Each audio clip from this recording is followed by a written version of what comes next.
He nods and he starts to uh, What kind of grab up fish the are these? sticks. Huh? What kind of fish are these? They seem to be a myriad of different species that he's likely fished out of the local river. Um, None of them look particularly like foul or bad, and it looks like he actually gets surprisingly large catches. Um, there are a few that look a little more exotic, like he's got some Reichland eels, and he also has one of the very infamous snapper type fish that are the bane of anyone that tries to swim across such rivers. But for the most part, they're just fairly common species. Ooh, can I eat the snapperfish? Uh, he nods and says, "Aye, but it's a large specimen. It'll cost you 5 brass instead." I will fork over 2 extra pennies so that Riss can have this large snapper. I will turn to Verve with a huge grin. Thank you, Verve. Very kind of you. I've always wanted nature to go the other way, and I will take a big bite out of the snapperfish. All right, he passes you all your fish, and it is incredibly greasy, but it's very good. Whatever he uses on it is suspiciously well balanced. Probably grease.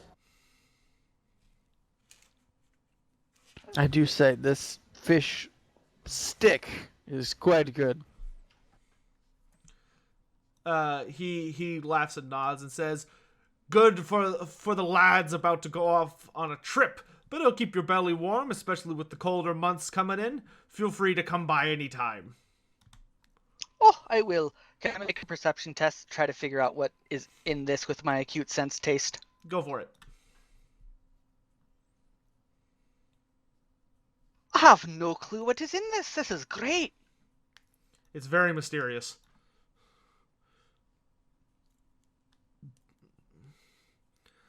He nods to a lot of you, but quickly his attention gets taken up by a oncoming group of river wardens. Before he turns away from us, I want to ask: is there anywhere around here that my friend, and I will motion to wrist, could lighten someone's purse through a game of chance? He forks a thumb over his shoulder at a set of buildings behind him and says, "You're in the docks, lass.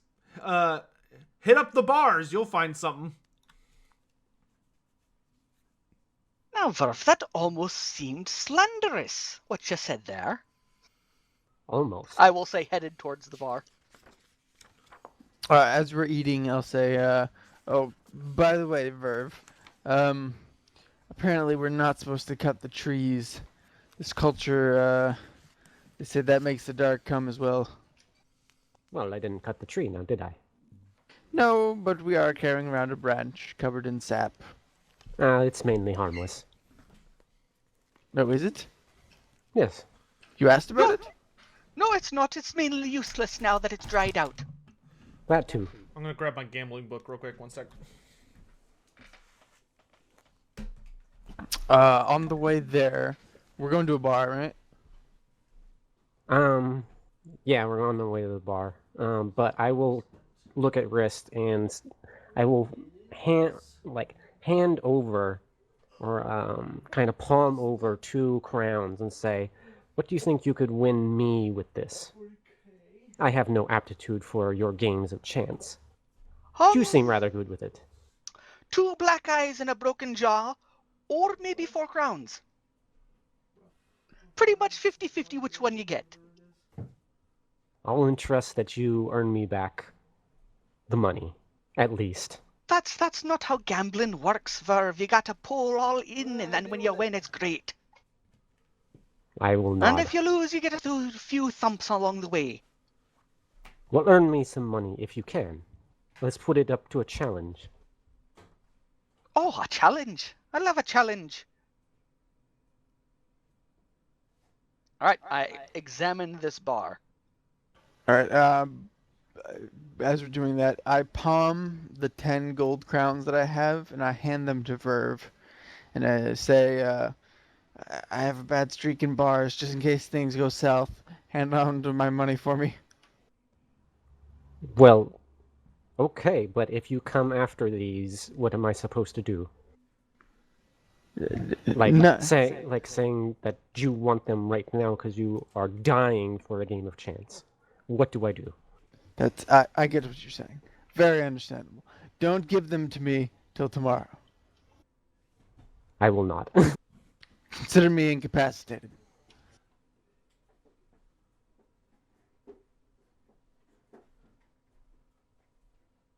I don't know what to do with it.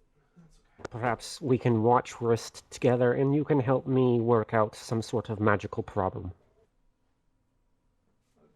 All right. Oh yeah, that sounds great. You guys do all your little thinking, and I'll start rolling some dice or playing cards. If there's any civilized people in this establishment. Well, it's a bar at, alongside the river. Alright. I don't think there's going to be distinguished gentlemen and ladies here. Probably the opposite kind. Oh, well, Good thing you can run underneath the tables. I don't think that's a very good help. That's where their feet and knees are. Yes, but they can't stab you easily now, can they? All right, y'all heading into the bar? Yep. Yep. Did you get what happened before we went in? No. Okay. So I have given Cold all of my money except for 12 brass. Okay. Cold, don't get robbed.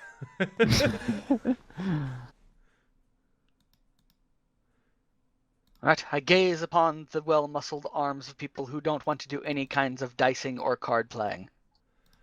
All right, so you walk into the room, and there are a number of people playing various games. No one seems to pay you any mind as you walk in. It's the typical, cantina music playing and all that crap. But you do see there are some individuals who are arm wrestling in the back. You see a couple of card games being played. And there's a couple of other small games being bet over and people arguing and stuff. But it seems mostly like the lower tier individuals of society. There's also a game of darts going on.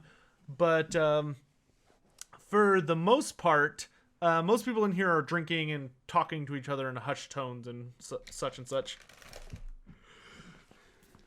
Right, I will wander on over to the card game. All right, you head over to it, and you quickly identify. Yada yada yada The table you off in the quickly corner. identify that the First act. players are playing a game of Scarlet Empress. Oh, popular one it is, I will say. Scoot on over and let me in. What's the ante? It's a group of 3 men and a woman who look at you, and they all grin and say, feel free to join in, Master Halfling. Starting bet is a silver. Oh, right steep, but it'll be fun to see how the tower sways. One of them And I'll chuckles. toss in a shilling. One of them chuckles and says, "Just got back from a traded, so we're all eager to spend. Keeps things exciting." All eager to get two, I bet. And I toss in my shilling.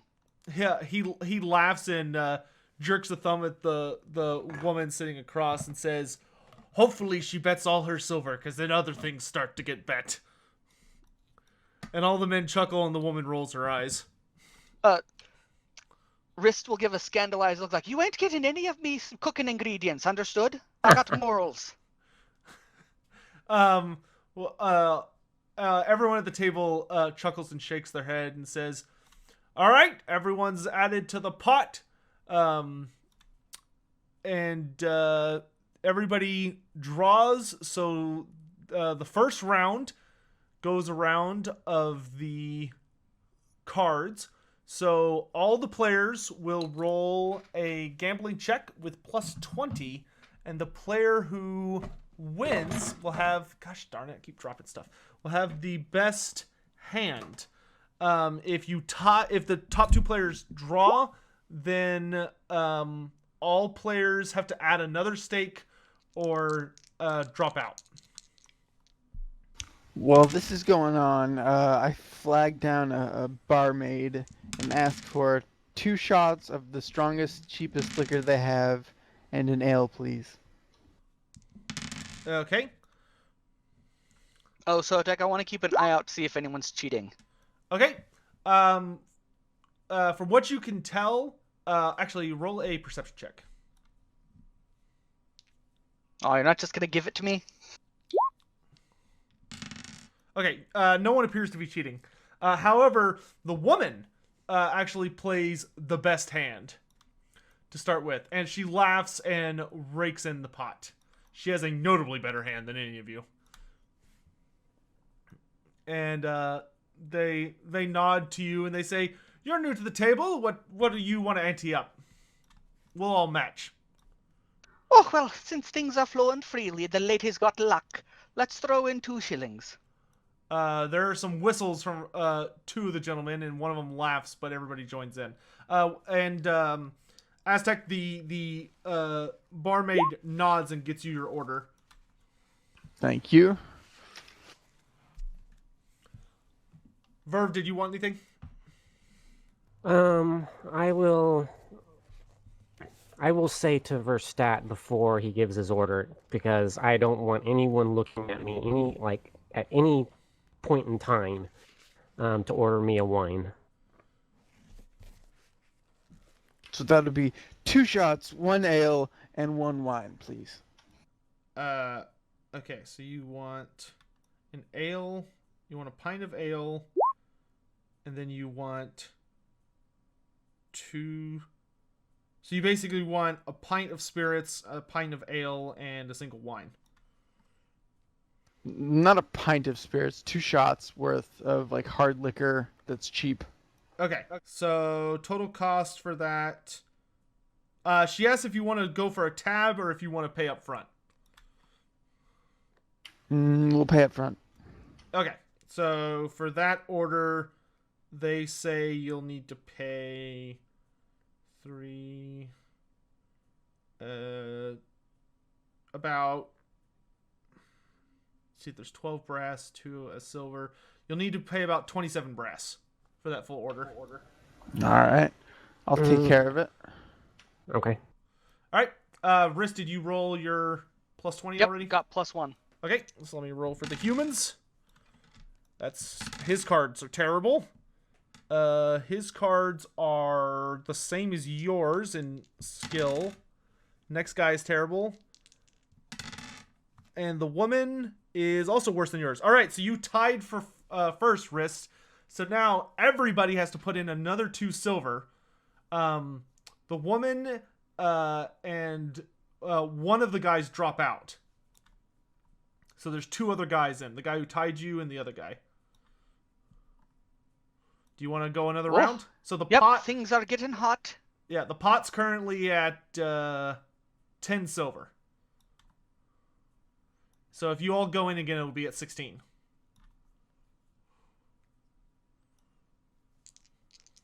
All right, so that's your roll. Okay.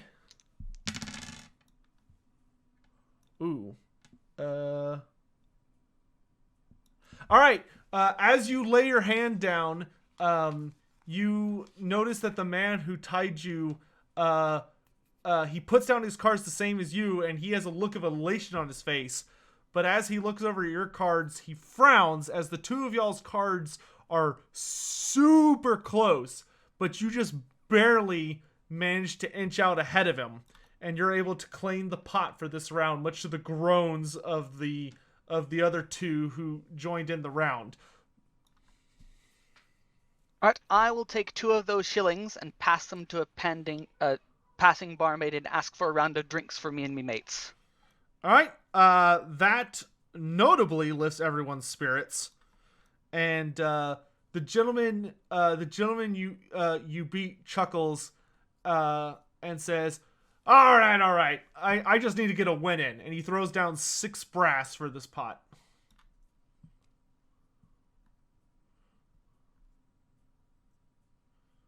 Or half a shilling, if you choose to think of it that way. Ah, you know what? I'm feeling generous today. So why don't, and I'll turn to the guy who's had terrible luck all the rounds that we've bet. I'll pay your ante this time. Join in. And I'll toss in a shilling because I have no brass. Okay. Uh, uh, he gives you a mighty thanks as he takes a drink of the free beer that you gave him, or free ale that you've provided for the table, and they're all much amused now, and are starting to swap stories about their most recent adventure.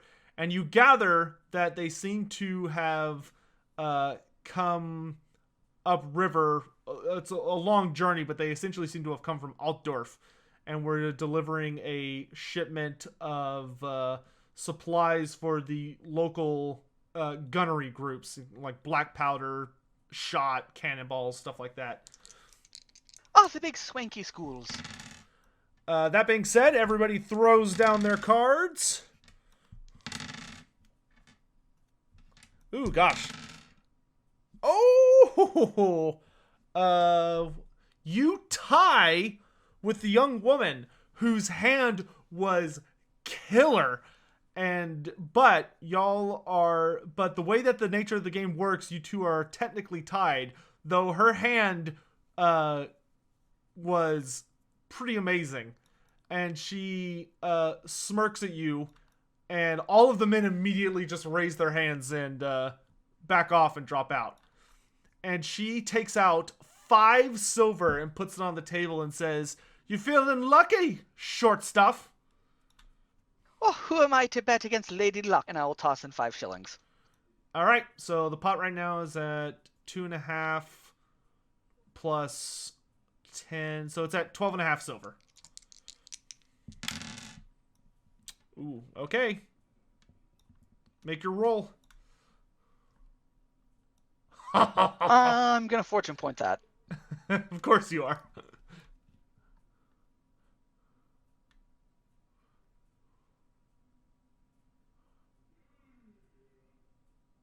There, I feel Ah, much better. so as they lay down the first round of cards, you realize you're totally screwed and you've got nothing. But there is a small chance that if they play the exact right card, you'll suddenly have a killer hand. And it seems Ranald seems to smile upon you because that's exactly the card that gets put down. And as you lay down your hand, she lets out a laughing shriek, and all the other men are quite amused. And one of them just calls you outright bullshit luck, but you do take the pot. I take the pot and I will make a pie pun as I collect it. And halflings loving their slice of the pie. The young woman laughs. The men either don't seem to get it or are not particularly amused by that subject of humor. Oh, well. I would like to spend some time betting with them, but specifically I want to on purpose lose 2 rounds of a shilling each. Okay. So Is that something we can just skip through, or do you want me to roll it out? No, we can essentially skip it. Roll me 2 quick gambling checks with no benefit to basically force yourself to throw. And you're trying to roll well, not bad. Okay, so the first game, you do successfully throw it. And the second game, you realize that your hand is fairly good, so you decide to drop out when 2 of them get a tie. But tactfully, you leave your hand face down so nobody can see what it is you surrendered. And thankfully, everyone seems very amused and to be having a good time. And since you've bought them all drinks and have been a not complete asshole about getting some winning in, they don't seem to pursue the issue, and you're able to get away with sneakily handing away both rounds. All right. How much was the pot on that one that I won?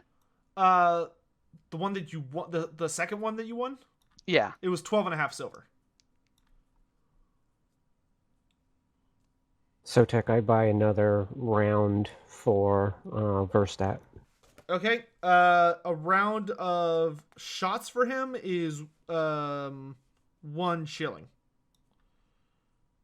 Plus his ale. Yeah, that'll essentially still land you about 1 shilling. If you're Okay. getting just the ale and the spirits, then it'll land you about 1 shilling. Okay. Thank you very much, Verve. It's been a tough day in the library. Been hitting stacks pretty hard. Wrist, roll me Studying should always be rewarded. either a gossip or fellowship check. Okay, so as you're hanging out with the men at the table, they do kind of get, as they're getting a little bit into their cups and are speaking rather openly, they seem to almost kind of essentially either see you as part of the gang or just forget you're basically there. And one of them shakes his head as he leans back and goes, "Nasty business, though, that what coming up from the coming down from the mountains." And another of them nods, and they look at you, and they say, "You seem like a good man, Mr. Halfling. You should get out of town soon. Trouble's but coming." I heard there was a fancy festival coming up. Real great. They all nod and say, "Ah, yeah, the Falls End Festival, great festival, but no, that's not for months. It's this week, the end of the week. The hunters are coming." Oh, the hunters. Is this a tall thing? One of I've them, heard tall was pretty big around here. laughs and shakes his head and goes, the woman goes, "No, he means the witch hunters are coming." Ah, They say one of the nobles out by the Hager cribs, the von Brunner family, one of them was murdered. There's a lot of bad rumors about that family. Says the Graf there, the head of the von Brunner family, he's called in a bunch of witch hunters because he knows everyone's saying that he killed one of his own kin in some kind of demon ritual or something. So he's gonna call in the hunters to bother everybody just to try and get some foul rumors off his back, the bastard. they can be that way, the nobles. Everyone with the von in front of their name. Oh, you're right, it probably shouldn't be here by the end of the week if that's... They usually don't bother halflings too much about the whole heresy thing. Usually. They all chuckle and say, "True, but you can't get any good games of dice in when they're in town. Nobody comes out. Everybody just hides in their houses." That is a shame, but that's the great thing about working the river, isn't it? You're here one day for the good times, and you can shove off and go someplace else when the going gets tough. They all nod absentmindedly, and you notice that the game seems to have kind of been put on pause, or at least everyone is not quite in the proper headspace to really be playing it in any meaningful way. The bets seem to be turning towards more bizarre favors or lewd suggestions at this point, as opposed to actual coin. Alright, I will nod to them all, wish them a good day, hope I see them around before I head off out of town before the trouble happens. But I'll look around for them later. Alright, are you going to head back to your table, or are you going to go somewhere else? I head over to the arm wrestlers. Okay, you see a number of fairly... They're not, like, massive, but they're definitely, from the look of it, either sailors or just probably the men who use some of the rowing equipment on the ships that when they're going up against the wind or against the river. And they're fairly strong looking, but there's a group of guys arm wrestling at the moment. Both their faces are beet red as they're straining their muscles against each other, and a few other men around them jeering on. Oh, look at you two trying so hard. You both must be might-fied fighters there with arms like that. One of the men in the back sort of raises an eyebrow and says, "You're looking to get on bets, Master Halfling?" Oh, no, I'm looking to compete. And I'll give him a big cheeky grin. He raises an eyebrow and says, "Are you now?" Well, I mean, that's some sure bets for you, eh? And if a little coin happens to flow my way, I won't be upset. And I'll give him a wink. He frowns and kind of narrows his eyes at you suspiciously, but waits for the other two men to finish, and one of them slowly manages to overwhelm his opponent and slam his arm onto the table with groans and cheers meeting it, and money passes some hands, and he looks down at you and says, "Just to be clear, you're actually being serious." Oh, yeah, I want to give it a go. He shrugs and says, "All right," and gestures for you to sit down across from the man who just won, who's massaging his arm, but is grinning ear to ear. All right, I sit down across from him and wave at Verve and give her a grin. How much is it to join this wonderful little affair?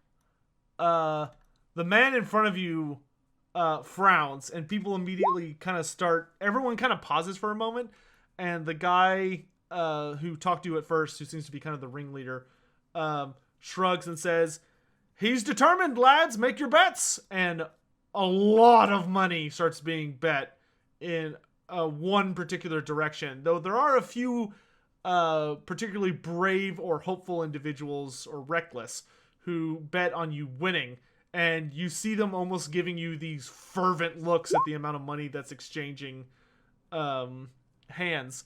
But the man in front of you just outright belly laughs and says, "Won't cost you nothing, but hopefully a bruised arm. But I ain't going easy on you. If anything breaks, it's on you." Oh, understood, sir. And don't worry, I won't try to break your pinky finger if it's the only thing I can grab a hold of. And I will slam my elbow on the table. All the men laugh, and he shakes his head and holds it out and grasps your arm.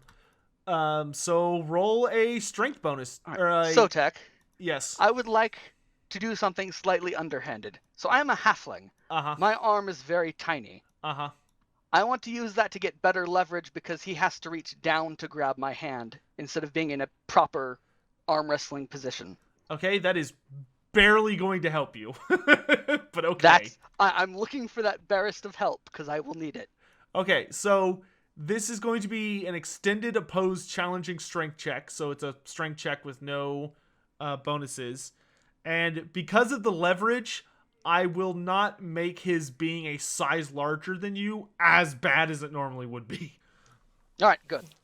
But let me check one thing real quick.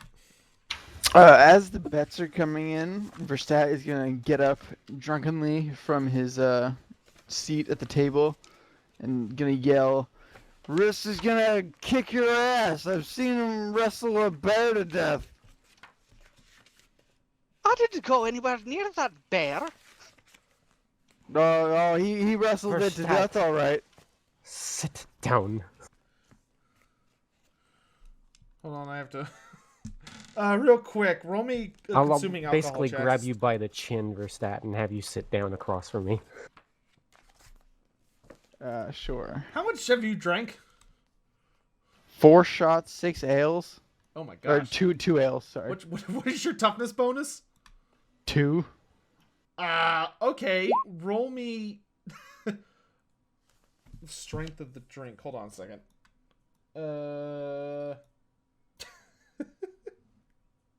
I basically did 2 Irish car bombs and 2 additional shots. Okay. After each alcoholic drink, make a test and change it by the strength of the drink. Oh, it's for... Okay, so you definitely fail your first one. Take another one. Okay, you fail that one too. And then... because you failed 2 checks, you are now stinking drunk. Roll a d10. Nice. A 3. Probably to the horror of Verve. You're actually doing very well role-playing wise right now. much to the horror of Verve, you have "You're my best mate." So you ignore all existing prejudices and animosities and are overtly friendly. Oh, okay. All right, Verve, if you say so, I'll calm down. But these guys, they're gonna give Rift some shit. I can tell already. Also roll another 1d10. All right. You will be... This will wear off after 2 hours. Okay. And then we have to take a different test. Okay, so... He's a friendly drunk. Don't worry about it, though. I did wrestle that bear, but he thought a rat was a bear. If you drink any more, though, you'll have to test again. I don't think Verve's gonna buy me anymore. Alright, so pose strength tests. Yep, I'm just checking one thing. Okay, so... What I'm going to do for you on this is that you will not need a crit in order to compete with him due to leverage. That's all I wanted. Like you normally would. All right. All right, so the first round, let me double check. Add your strength bonus to your success level before determining the winner. The winner gets... So 3. Okay, so you got a result of 3. He got a result of... Or my total is 4 then. So... Because 1 success level and a strength bonus of 3 makes 4. Okay, yeah. He got a total of 5. So he beats you by a little bit, so that gives him +1 advantage. And the first person to win +10 advantage wins. Though when your toughness bonus worth of round passes, you gain a fatigue condition. So for the second round, he has 1 advantage. I got 0, so I'm 3. All right, he wins by 2. He wins by 3. So now he's at +6. So he is leaning his weight into it, and you are approaching the abyss known as the table very quickly. And what's your toughness bonus? My toughness bonus is 3. Okay. Next round. Ooh, he rolls pretty bad. So you got -2, he got -4. But he's going to recover 1 because he's 1 strength bonus higher than you. So he's going to lose by 1. So you managed to tip his arm a little bit back towards the center, though you are definitely flagging. So I can do it. This upcoming round, you have fatigue. So you're at -10% now. All right. But it's still 5 in his favor at the moment. All right, I got 3. Okay, he got a 4. So he tips it a little bit back in his favor. Actually, with you having fatigue, he's going to win by 2. So he's at 7 I now. took the -10 off already. Oh, okay. Then in that case, he's only ahead by 6. But now he's fatigued.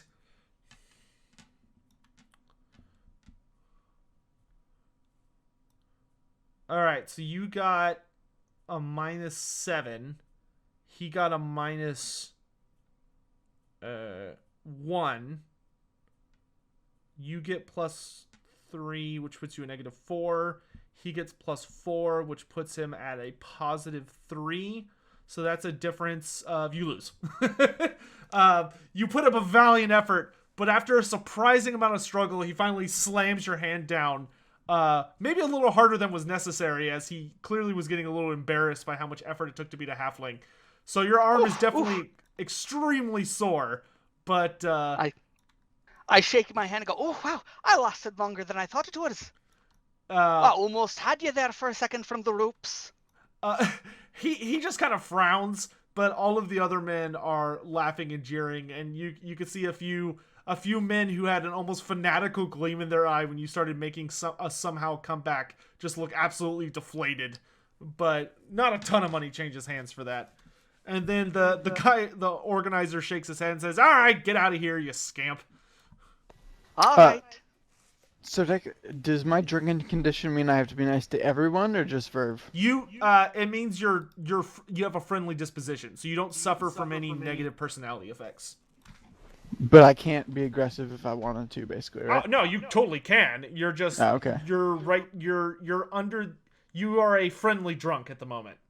Okay. So as I see Risk get up and he lost, he's coming back, I'm gonna yell out, "Cheater!" Hey, he won in the end, and I'll give a wink back to the crowd. Shouldn't have won, Risk. He shouldn't have won. The man who actually arm wrestled Wrist is going to very overtly roll his eyes, while everyone else is going to be trying to figure out if the wizard was trying, or the strange man was trying to insinuate that the halfling cheated and therefore that's how he stood a chance in the first place, or if the man cheated, and if so, why he didn't just utterly obliterate the halfling. But most people go back to their drinks and such soon enough.